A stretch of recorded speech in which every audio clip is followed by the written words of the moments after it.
My name is Brent Ellison. I am an undercover in the Jerry Drake Barnell case. In 2015, I did software development, app development, web framework development, computer work with Jerry Drake Barnell. After the Orlando shooting, we started getting thoughts and ideas, and then here comes the Hillary and Trump situation, and everybody's choosing sides, and it just escalates and escalates, and then it turns into he wants to get a militia and start killing people, hit the Eccles building, which is the Federal Reserve. So I told my attorney about that, who actually had handled a revocation case of mine. And I did not ask for anything. I didn't do this for any reason. I didn't give her that information for any reason other than there were people that have children that aren't going to be able to see their parents ever again. So if I have to wear that jacket, fucking awesome. She got in contact with the right people. That being Jennifer Schmidt of the FBI and Brian Martin of the Joint Terrorism Task Force. I never, except for that first meeting where I was granted immunity, I had no further interaction with Jen after that. It was delegated down to Eric Larson. During the entire investigation, he had no resources. He was not actively pursuing, masterminding this massive plot to get back. He believed that he was part of a three-man group that was making a statement to stop like restaurants from going out with food as a policy instead of generation revenue from traffic enforcement at $100 an hour, equals a week's worth of wages, you know, things like that. But again, there's a wrong way to do the right thing.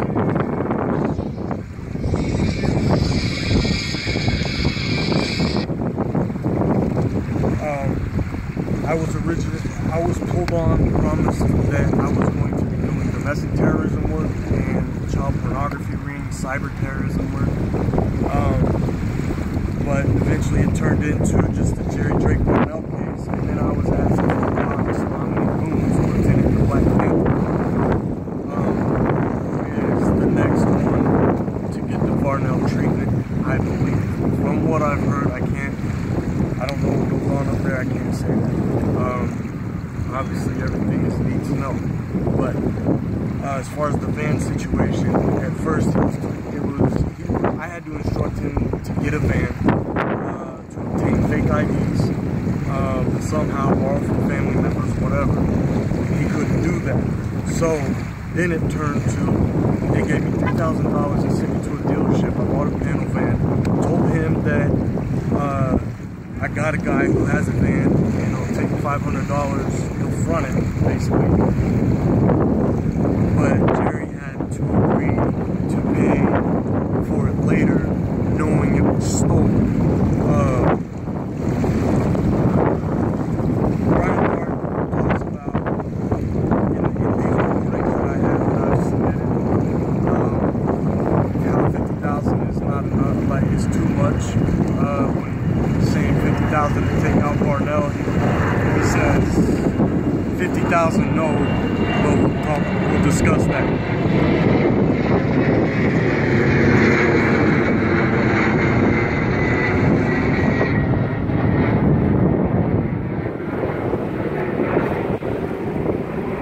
Where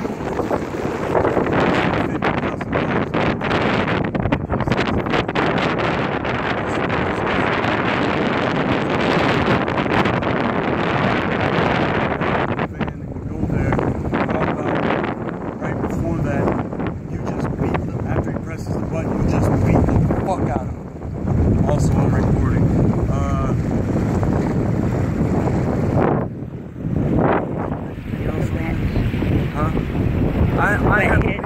Yeah, that's a good point. I left Oklahoma obviously because I don't want to have a fucking accident. So I'm having fun, enjoying life. I'm off probation. I don't have any kind of warrants, anything. I'm a free man. Everything everything I did for them was voluntary, but I was thinking that I was doing something honorable. Eventually it turned into, I was living with my family at the time, and they saw that I needed money. I didn't have a car. So they offered me $10,000 and a car, or possibly just $10,000, and use part of that to get a car. I don't know the specifics, but regardless, they paid me to do that, and I feel disgusted. But regardless, I know the reasons for it, so now I'm trying to do the next right thing, which I thought I was doing then. It's fucking amazing.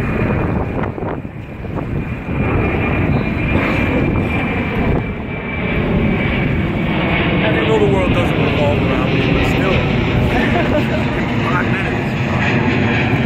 You're good.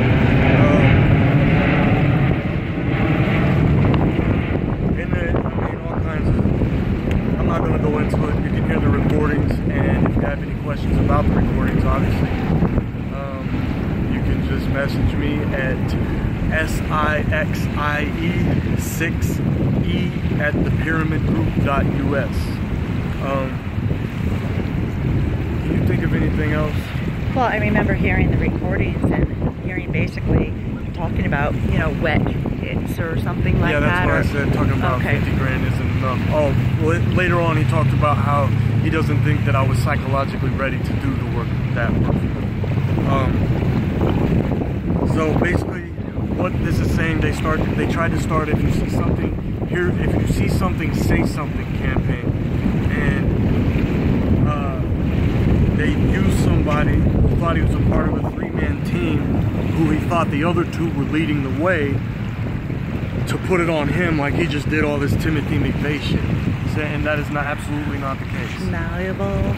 Like, from every time that I've met with him, every time that I drove out to Sarah, and from online, well, online he talks like, you know, he's a dick, you know, and it's kind of funny a lot, but when offline, it's like, if he looks up to you or if he's intimidated by you, then he's really easily influenced, he's malleable, suggestive. So if you give him what you plant in his mind, what he thinks is a fantastic idea, and he thinks that, man, you know, maybe these guys are right, like we should just, this would actually solve that, because if you hit this building, then it represents money, and money is obviously the problem. Now I need to get into another section, which involves the locations. As soon as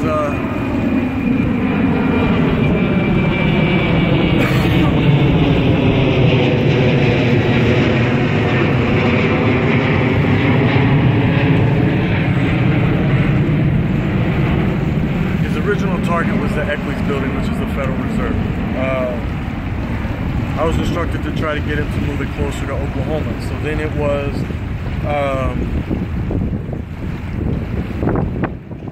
possibly the IRS department in Maryland, which doesn't make any sense as being closer.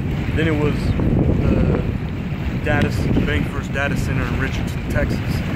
But then they wanted to keep it inside Oklahoma. So that's when it changed. I was excluded from that, and another person, and Who's supposed to infuriating.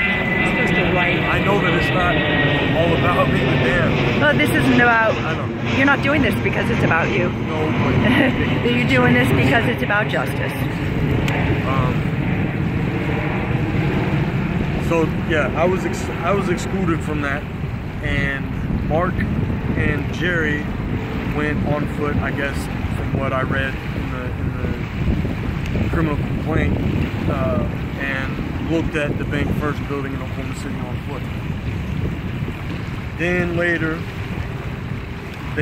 that was the target location. They did a dry run, and I was instructed not to contact Barnell yet. I told them that I did not want to be there because after he had already said that, how about you beat the fuck out of him, then that just sets me up, and I'm trying to do everything I can to just live in fucking peace with my family. Like, so that being said, the police officers, there are very good police officers. There are people that do very good service. We saw somebody using his actual car to bump somebody up to the gas station. You know, helping people, stopping child pornography, the things I thought I was signing on for. That's what police are supposed to do. But I hope that most of you who are intelligent, or at least claim to be, will understand the difference between being a police officer and being a community servant. So you can say undercover, you can say confidential informant, you can call me a rat, okay? Beat my ass or shut up, and if you understand what's going on, then you'll see the difference of why that doesn't apply. So, should I have not said that? No, that's, listen, I've got a question for you because of what you've shared with me, how he has said, and I saw it, how he said, but I don't want to hurt a bunch of people. So let me ask you, you had a great influence on him, right? Right. How do you think you would have influenced him if you had reined in and pulled back from planting that bomb? He wouldn't have done it. It wouldn't have made a difference? No, he wouldn't have done it. He wouldn't have done it? No, hell no. Where do you think he would have belonged if they had known that he was mentally unstable and, you know, in the 3% thing or whatever? The attorney withdrew the mental health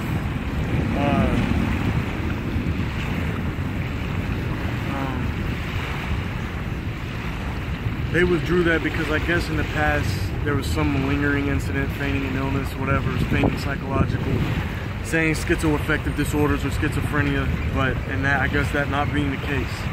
So that being said, their attorney withdrew the mental health request from the court for him to go be evaluated, and but I do think that considering the situation, like the way he was set up, the way I fucking set him up, he doesn't need to just rot in a cellar anywhere. But on the other hand, at the end of the day, he was willing to sacrifice himself, not himself, my bad. He was willing to sacrifice innocent people for his idea. So whoever happened to be, say there's night janitors that work in the buildings next door, whatever, you know, Tommy and Susie, whoever, Jacob, Danny, all these, they don't get to see their parents ever again. Who controlled his idea? Because Jerry was mad, so that doesn't... Who controlled his idea? I don't understand what Who, because of his idea. Who controlled his idea? Like... Oh, like we took it and ran with it? Yeah, and I mean, obviously he has the thoughts. He's wrong. No, he definitely, if you're willing to kill people and hurt people, it's not just you killed those 4 people, oh, you hurt those 4 people. No, those 4 people had family. You probably gave little Angelo fucking mental health issues for the rest of his life because his dad was a single dad. Now he's gone, so now he has nobody.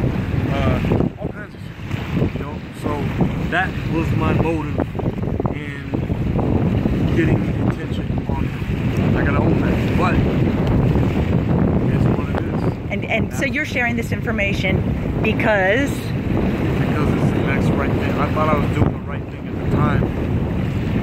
Then maybe in the future this might end up being the wrong thing to do. But at the time I think this is the right thing to do because everything about this is manufactured.